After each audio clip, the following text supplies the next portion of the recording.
Hello, this is Don and Gina with Focused Healthy Family, and we've come to the close of 2022. This is our first year of doing this podcast, and thought it would be good to do the best of Focused Healthy Family podcast. Check out the podcast this week. We're sharing one every day, looking back on some of our favorites from the year, some of the interviews we did and the conversations we had. We'd love to know what conversations we can have for the new year. Don and I already have some things that we're planning, people we've interviewed that we'll be sharing. And today, you have another of our look backs of the best of Focused Healthy Family 2022. And we want to wish you a happy holidays and the hope for a prosperous New Year's in 2023. We hope you enjoy this one.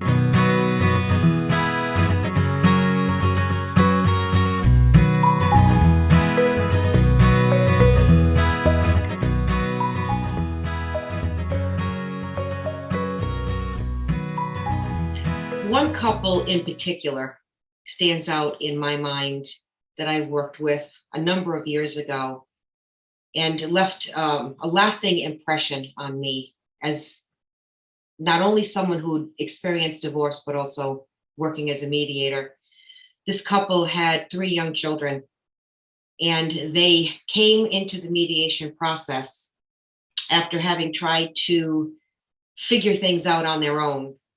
And it hadn't gone well for them. And as much as they both wanted very much to try to make the process amicable for their kids, it didn't turn out that way. It had turned into something quite different, sadly. And the day that they came in and met with me initially, it was a very tense encounter, although it was cordial, and they were very interested in what mediation had to offer, but you could have cut the tension with a knife. Ultimately, they decided that they did want to give mediation a try. And so we began our work together. And it was incredible to see how much distance there was between this couple. And in the first session, the very first meeting that we had, after a few minutes, they could not even sit at my conference room table together with me. And so I moved over to something that's called shuttle diplomacy and caucusing mediation, and decided to help put a little distance between them. And over the coming sessions, me going back and forth between them and, carrying information back and forth, they eventually decided they wanted to try to come back to the table together. And over time, the thing that I think helped them the most was being able to change the way they communicated with one another. They had fallen into this pattern unconsciously of talking but not listening, and no one was feeling validated. No one was feeling heard. And one of the things that I put focus on with all of my clients is communication, because what we are saying is not necessarily what the other person is hearing. And so after a period of time of helping them reframe the way they were putting their feelings out there, or the way they were asking questions, or even the way they were negotiating certain aspects of their divorce, there was a subtle change that started to happen. And we got through mediation. And I really held my breath for this couple. And I was very heavily invested in them because they had 3 really small kids. When they came back to pick up their agreement, they came in with their 3 children. And they were an entirely different couple than the couple that had walked through my door months earlier. And they were smiling, and the kids were just kind of running around my reception area. And also, I have 2 dogs, so they were playing with my dogs. It was a very different experience than when they had come in. But the thing that stuck with me the most is they shook my hand and they thanked me. And the husband said to me, after we leave here, we're taking our children to lunch. Aww. And it was amazing and a very heartfelt moment, because I saw the power of how a very thoughtful, neutral, nurturing environment that is focused on a family, because families just change dynamics in a divorce. But seeing that really showed me how much positivity can impact so many people's lives. And that's what makes me get up and be able to go in and do a mediator every day. Well, hello, this is Don and Gina with Focused Healthy Family, and this is podcast number 24. And today we're talking with Lori Grover with Rhode Island Divorce Mediation Center in Cranston, Rhode Island. And we're talking about dealing with divorce, as she states it, in a sensible, fair, and respectable way. But before we get into that, let's hear a word from our sponsor. Today's podcast is sponsored by Q Sciences.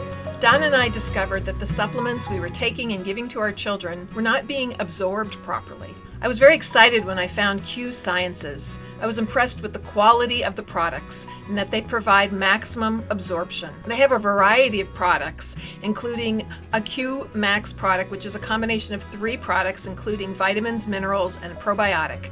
They also have hemp oil, a vitamin B12 spray, a sleep spray, and kids products. I've really seen a difference in how these products are improving how I feel, improving my mental health, and I'm happy with the quality of these products and how they're helping our whole family. If you'd like to learn more, simply go to qsciences.focusedhealthyfamily.com. That's the letter Q, sciences.focusedhealthyfamily.com. Or you can find a link on the front page of the focusedhealthyfamily.com website.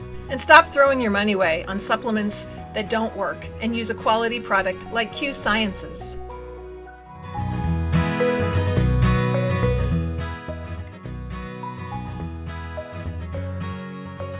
And we're back. So today's podcast, again, we're talking with Lori Grover with Rhode Island Divorce Mediation Center. And Lori, along with her husband, have co-founded this practice. Plus, they also co-founded Academy of Professional Family Mediators. And so we're going to talk about divorce and mediation today. And we welcome you, Lori. Thank you for being here. Thank you. It is great to be with you both.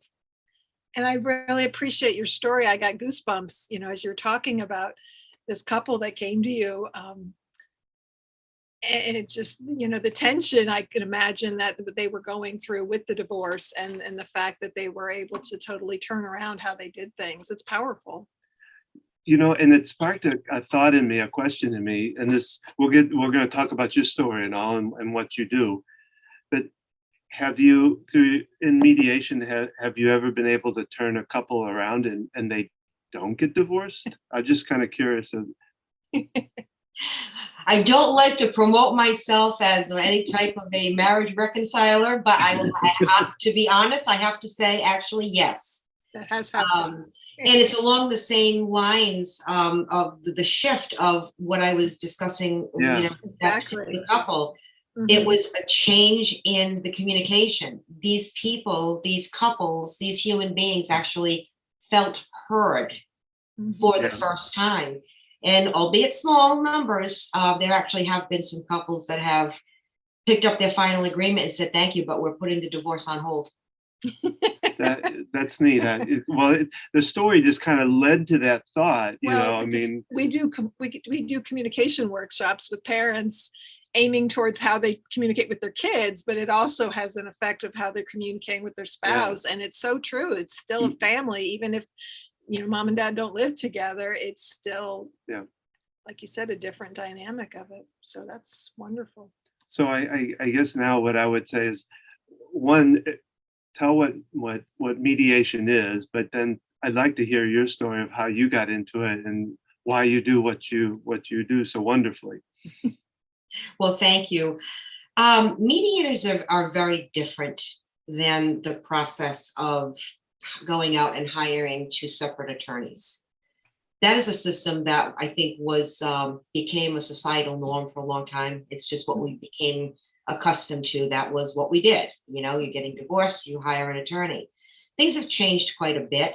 I've been in private practice for 17 years, and I have seen a tremendous shift and a flip of the number of people that use mediation as opposed to hiring lawyers. And I think people understand a couple of things. They understand the value of holding on to their money a little bit more and not having that expended through a long, protracted, legal battle.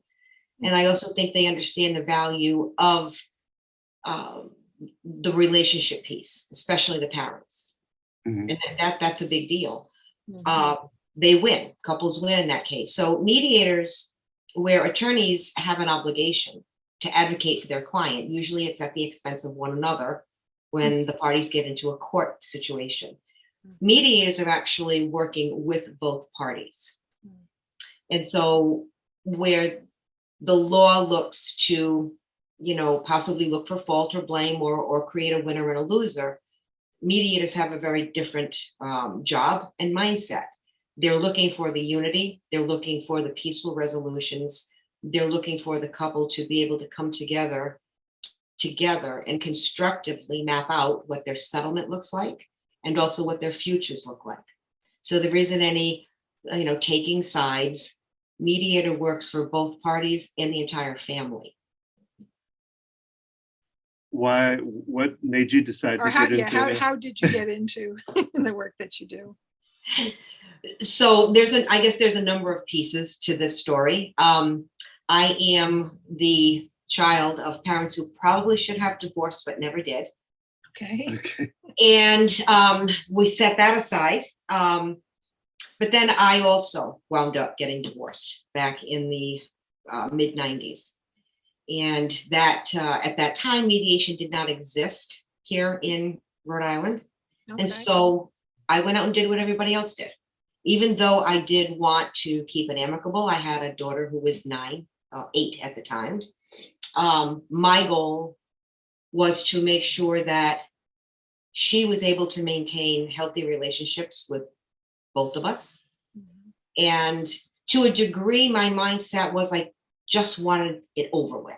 And I'm sure there's a lot of people that can relate to that. You just want it over with, even though it was not an abusive. We just kind of grew apart. We had very different places we were coming from.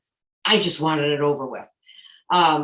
So and going into it naive, I'd never been divorced before. So I thought my lawyer's going to handle everything. That was naive. And so it didn't turn out quite the way I had hoped. Not that it was awful, but it could have been a whole lot better. And financially, it took me close to 8 years to recover because of some of the mistakes we had. I should also say, part of the reason for that long recovery is because we had a business. And I guess I'll just say that the way it was set up for the business to be dissolved and things to be cleared up didn't exactly go the way it was supposed to. So my recovery process was far longer than it had to be. And I really wished that I had someone giving me better questions, guiding me more clearly, because me, like most people, the divorce advice that you get can be a little tainted, can be a little skewed, it can be biased. So I did not have that coach, if you will. Mhm. So I ended up getting on my feet, and I found myself in banking and finance for a number of years. And through that time period, I actually was having the amount of people that was finding me, I'll say it that way, they were finding me, were people that were either approaching divorce and had no idea what to do from a financial standpoint, or they'd been through divorce and were suffering from consequences like I had. So I was almost acting as a divorce coach. And I was dating who turned out to be my husband at the time. And he started to notice this pattern before I did. And he says, gee, you got an awful lot of people that, seem to be coming around you that, it's kind of like what you went through. And I was like, oh yeah. And he said, we definitely need to take this in a different direction. So at that point, I started somewhat of a coaching type of practice to work with people that were divorcing to help them understand this is what you need to do to prepare going into a divorce situation. These are things you need to look at. Here's the information you need to gather and all those sorts of things. Mm-hmm. And it was working out really well. So I thought, great, I have found some place where my heart is. I'm doing good for people. It was all wonderful. But what started happening after a while was I'm helping folks create these financial settlement options. Mm-hmm. They're going back to their attorneys, but it was never going any further than that, because the feedback I was getting was, well, you can do better, and we don't want to do it that way.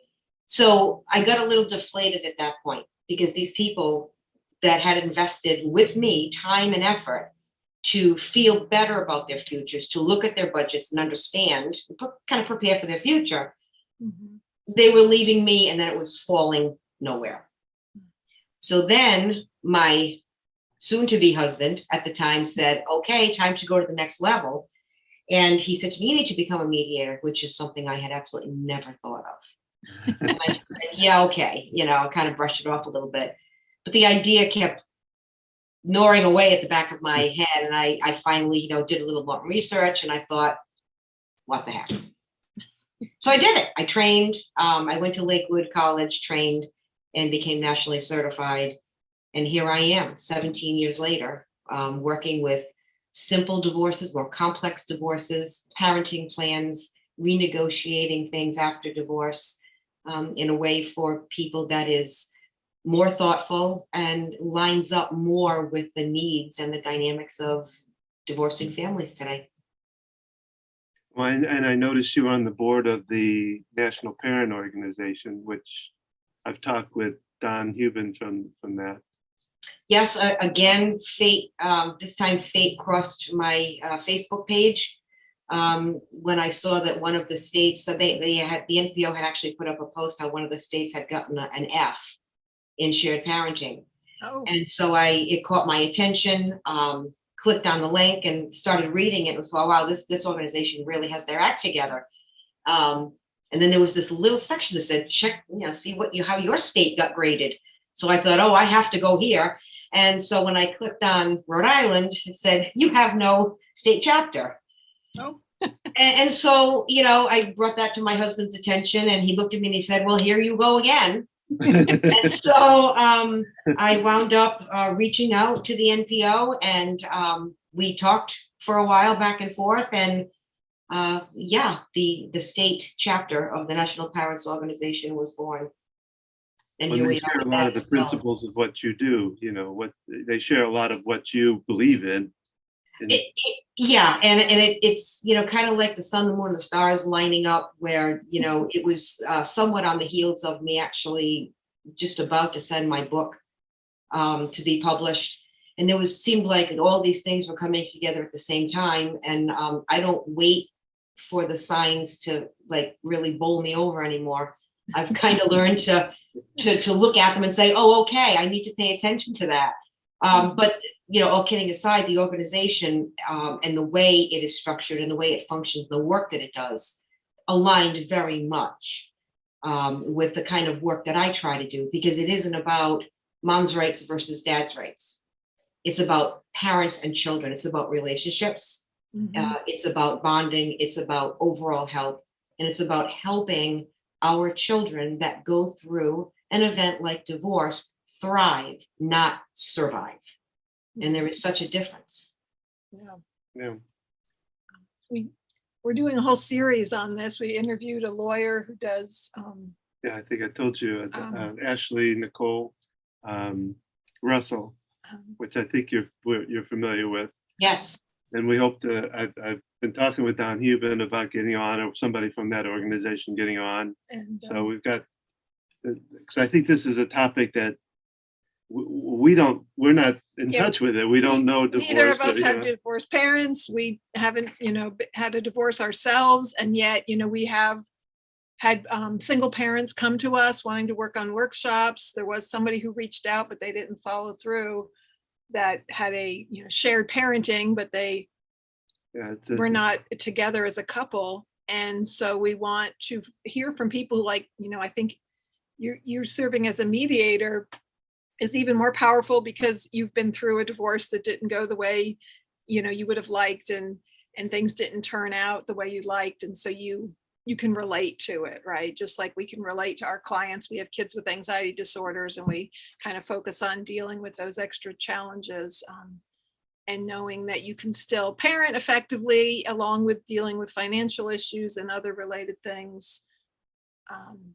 So maybe step us through kind of what happens in the process generally. I mean, that doesn't have to be too specific, I guess, whatever, but what happens, or what do they go through with you? Preparation is a big part of it. And I think one of the biggest mistakes that most people going into a divorce make is, broadly speaking, it's really a lack of preparedness. I know that there's a lot of people out there like myself back in the 90s that said, I just want this over with, for whatever reason. And then you get into situations where you have one spouse that may have mental health issues or personality disorders and things that further complicate and make it difficult. But I think that the preparation aspect of it, which does not have to be long and arduous, but it does provide the entire foundation for what the process will be like, regardless of the path that's chosen and the outcome. So we do work to not only financially and practically prepare people to come into mediation, but in a way we prepare them a little bit emotionally, at the same time.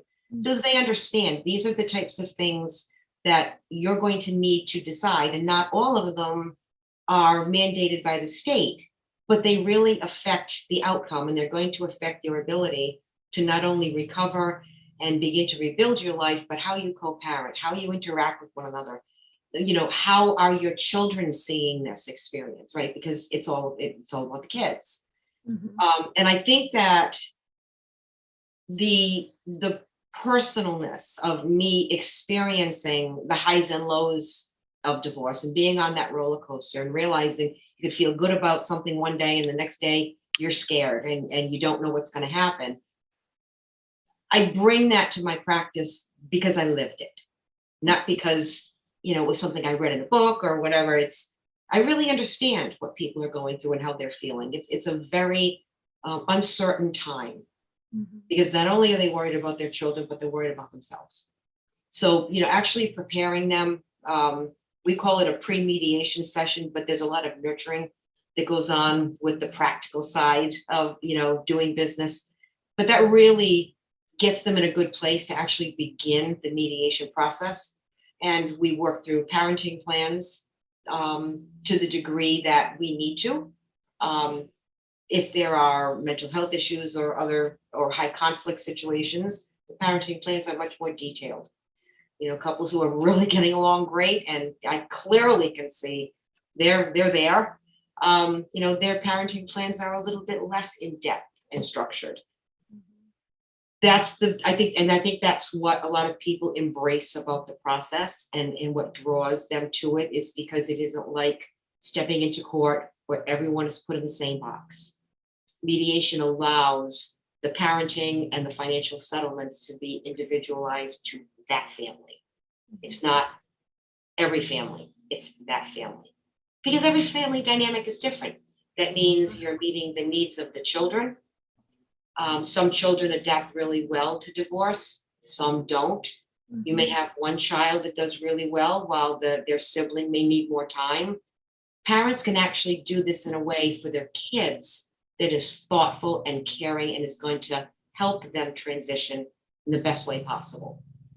So we take them through with the thoughtfulness, and my husband and partner in crime here, if you will, Kevin has been through divorce too. He's a divorced dad with 2 daughters. So coming into our environment, they're met with parents first who have lived through the difficulties of not only co-parenting, right. and that transition and the speed bumps that come along with that and blending families. But we went through it with our own children and learning what their needs are and learning how to read them. Parents who are not opposing one another, have the ability to give to their children. They're also not emotionally drained. So they have the ability to give to one another, be more tolerant, be more patient. It's a win-win. It really is for everybody. Sure.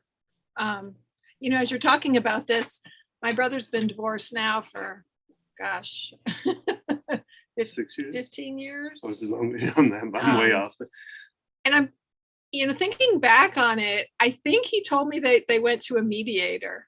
And now I'm more curious. And things went very smoothly, at least from my experience observing them. They had a great agreement with the kids. They live in the same town. And the kids actually thrived after they were separated because of the tensions, I think, that were going on, before the divorce. And so now I'm more curious to talk to him about this. But it's like, okay, yeah, this does work. And just thinking about the legal system and how if you go in, with a lawyer and in the court system, it's designed to be us against them, like you said, and rather than a coming together and the shared wanting the best for everybody. So it just, to me, that whole mindset, they're already coming to you with a place of, yeah. I mean, have you dealt with people who've come in not so sure about using a mediator versus a lawyer? And oh, absolutely. I have also worked with numerous cases where they actually started out in the legal system and then walked away from it. Okay. Because it was turning into something that they did not want to happen. Yeah. Well, and do you have people that come back to you years later because it's not working? That they made an agreement, they made a plan, and maybe when they started dating, somebody else, then things didn't get as friendly. Have they come back to you for repairs, I guess, or further negotiation? Yes, they have. Ironically, I'm working with one of those couples right now. One of the things that I try to impress upon my clients is that even if they've been living separately for a little while and they're going to be co-parenting, the actual act of having that final agreement in place, going to court and having it finalized makes it real. It's one thing to live separately, but you're still married. Your finances are still mingled to some degree. But once the piece of paper is in your hand, it changes everything. And people are going to go on to get into new relationships. I tell them this. There's a 50% shot you're going to either get remarried or get into a relationship. You're going to change.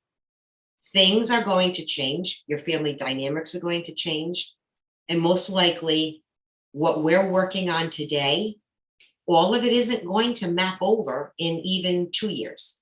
And if people have really small kids, yeah, I mean, if you're working with a couple that has a 6-month-old, in 2 years, everything's entirely different. And so that does happen. So regardless of the best parenting plan that we can come up with, there's going to be changes. Now, I do try to prepare my clients with contingencies for certain things, but I also tell them, your first thought, if things are going kind of sideways, if you cannot find your way back, you might want to consider coming back, because that can help flesh it out.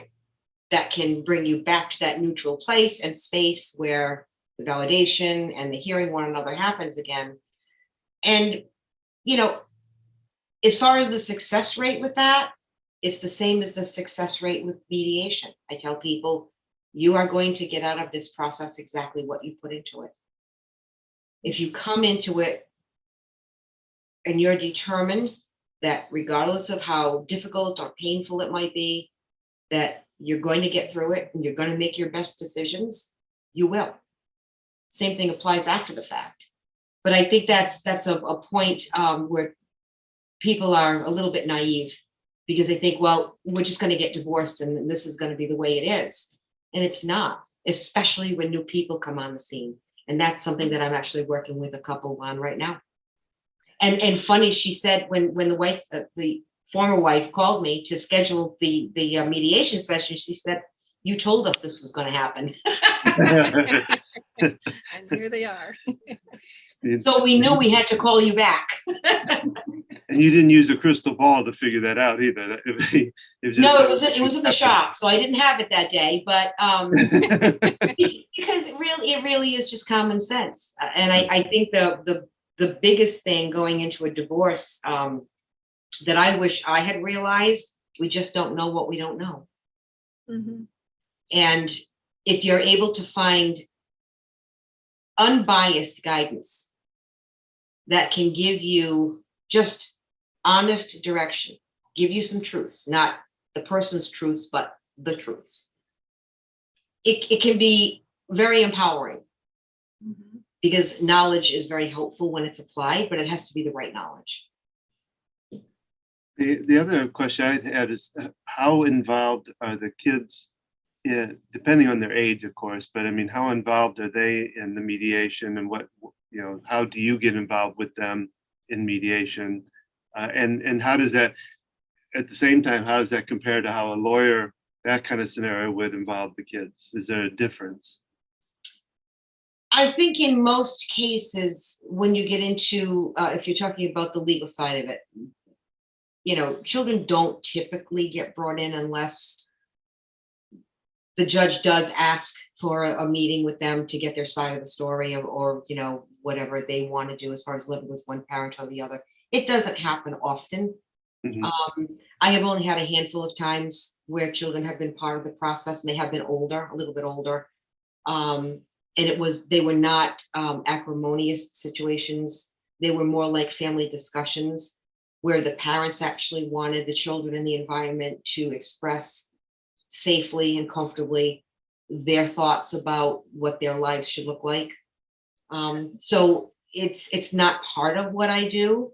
It's Okay. not something that I encourage or discourage. It really depends on what does the family need, and also obviously what are the ages of the children. Is it really necessary? Most of the time in mediation, it isn't. Okay. All right. Well, I appreciate that. Well, if what would be, I don't know if I want to say advice, because that may not be something you can necessarily give out, but what would you tell a couple that was at that stage where the thought process is there, that they're thinking towards that they're wanting to possibly go that direction? What would you tell them? I would tell them that you need to take the time to interview, connect, gather your facts. I personally like it very much when people have spoken to attorneys and then they come and take advantage of one of my consultations, because it gives them a frame of reference Okay. between what that process looks like and what mediation looks like. And it's coming right from, separate sources. So I like when people understand their options, because then I feel like they're making very well-informed decisions. Mhm. That's the thing. I think it's about slowing down a little bit. I keep coming back to that, just want it over with. But when you're approaching this, you got to slow down. You have to think. You have to know what are the right steps. And you should have somebody that is unbiased. Family can be amazing support systems, but they're not always the best for advice on topics like this. So I always want to see people have someone that's unbiased that can be the snap out of it kind of person, or say, hey, you need to, you really need to go and investigate that more, or ask this question. Slow it down a little bit. It's a very short investment of time that can make the world of difference in what your life after divorce looks like. And whoever you work with, whether it's an attorney or a mediator, you have to feel like there's a connection. The person understands what your goals are. They respect what your goals are. They want to help you achieve them, but they're going to be able to help you do that in a way that not only conforms with what your state laws are, Mhm. but it's going to give you what you need as an individual family or person when the whole process is over. And most importantly, keep the kids out of it. The kids should not be damaged in this process. That's Yeah. what the goal is. Yeah, that to me would be the big thing for me, is that the kids, because I see it in my practice, even adults who have gone through it as a child, and how much it still affects them in their senior years, if they haven't worked through it and they went through a really terrible divorce, the parents that, so I understand that one. I get. One thing that most people aren't familiar with, although it is becoming more mainstream now, is a term called ACEs, Adverse Childhood Experiences. And ACEs are pretty powerful things for children.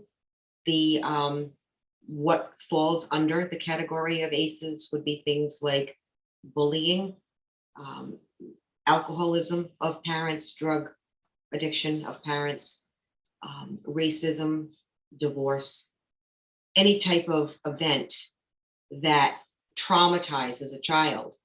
And divorce has, come onto that menu of things. And I think it's about time, because, there's another part of divorce that is on the ugly side that also is rather controversial, and that's the topic of parental alienation. And parental alienation is real. I mean, it happens. I have a mother who has mental health issues. She alienated my daughter from me for a number of years. So that was grandparental alienation.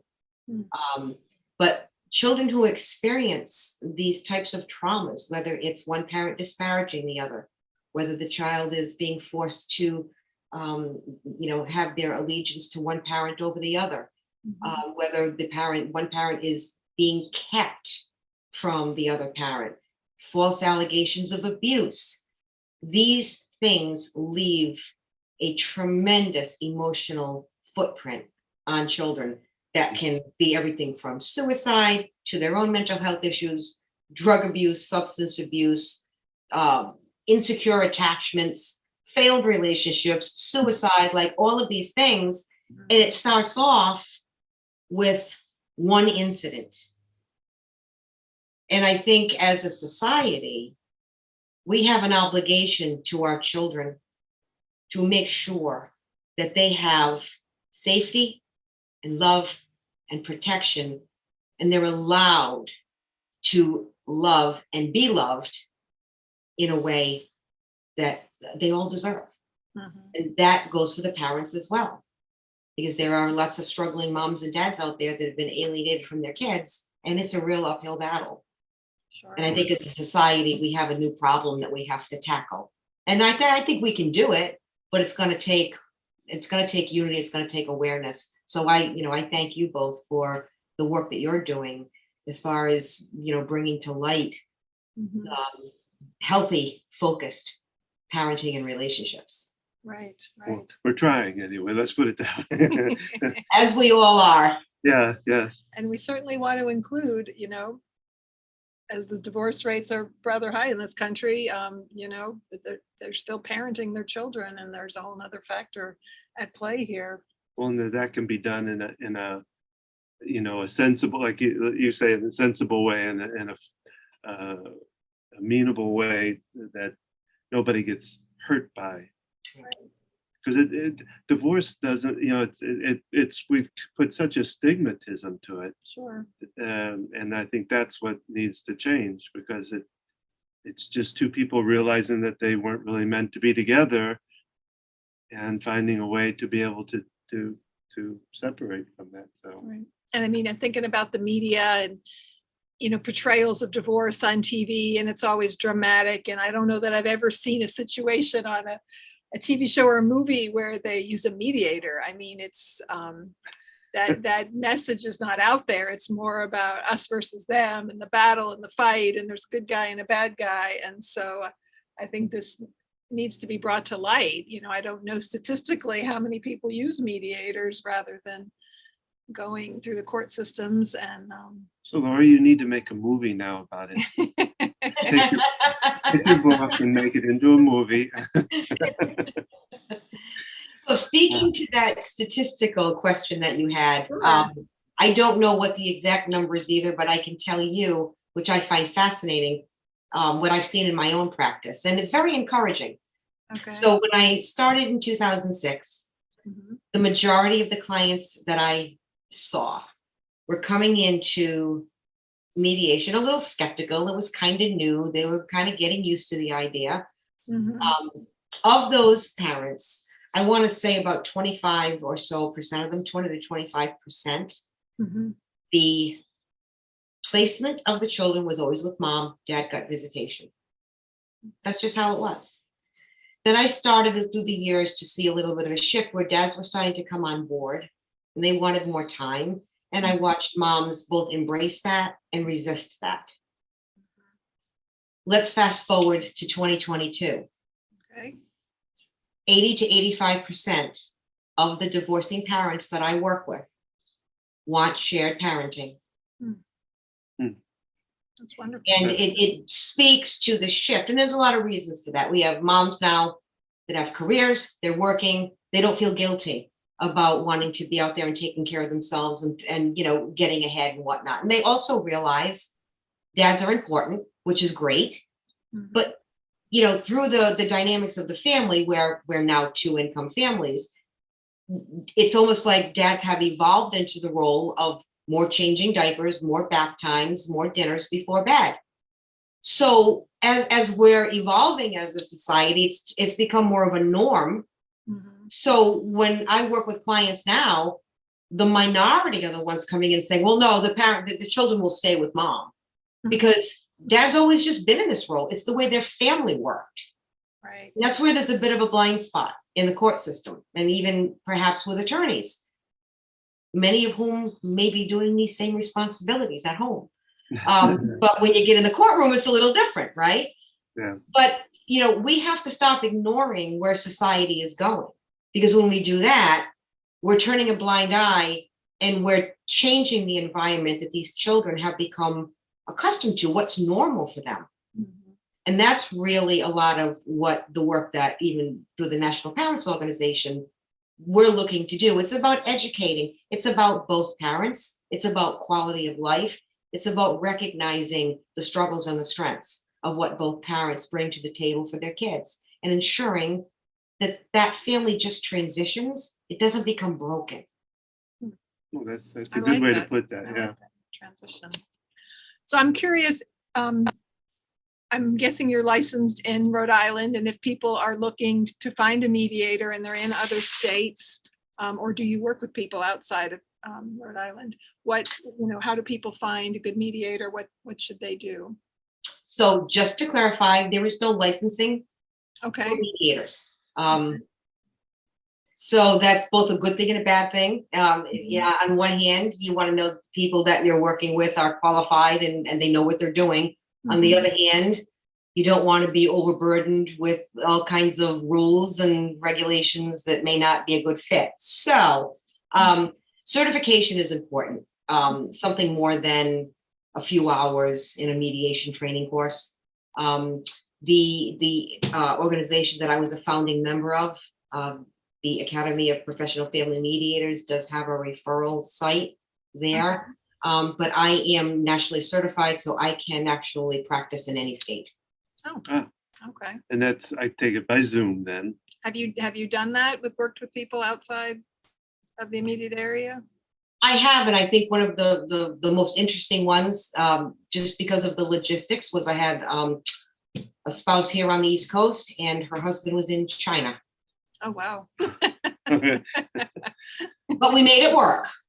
Yeah, Sure. that's great. Yeah, you need virtual assets then to mediate that process when people are Yeah. really in different spaces. And I imagine in some ways it could be more amicable initially if a couple, is physically not able to be in the same room together. That Might make Yeah. it a little bit of, yeah. So, Yeah, it can be helpful in some situations. Absolutely. well, Laurie, this has been a wonderful conversation, and I'm sure you could probably talk on it for a lot. So we're probably just hitting the tip of the iceberg with some of this information, but it's been great information, and yes. we really appreciate you being part of it. Yes. Is there any I- last thing you felt you wanted to say, or that things that we did not cover? I'm just grateful for the opportunity to share, some hope, shed a little light in some dark corners. I think in parting, what I would stress to folks is, no matter where you are, there is always light. And if your divorce is a difficult one, and it's I've dealt with some of those where it's doesn't seem like there's any hope anywhere. There is always light at the end of the tunnel. Take your time, be thoughtful, but know there's a future there for you. When I was going through my own divorce and suffering through that 8 years and being a little angry with my counsel about the way things were handled, I had many dark moments and a lot of days and nights that I felt like giving up.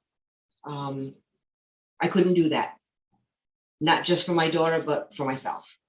And I think people need to understand that divorce is often traumatic and it's incredibly painful.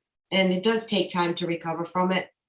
But the better you prepare for it, the more you get your head on straight, the more you reach out to good people that are going to give you good advice, the better that you will come through it.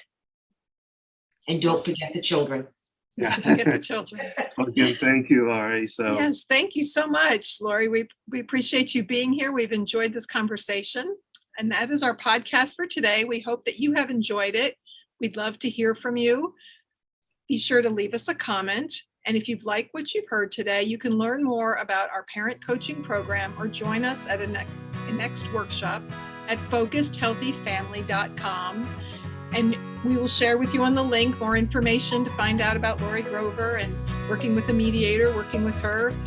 If that's something you need or someone that you know, you can pass that information on. And follow us on Facebook at Focused Healthy Family, on Instagram, Gina at Focused Healthy Family. And remember, how you speak to your children shapes their future.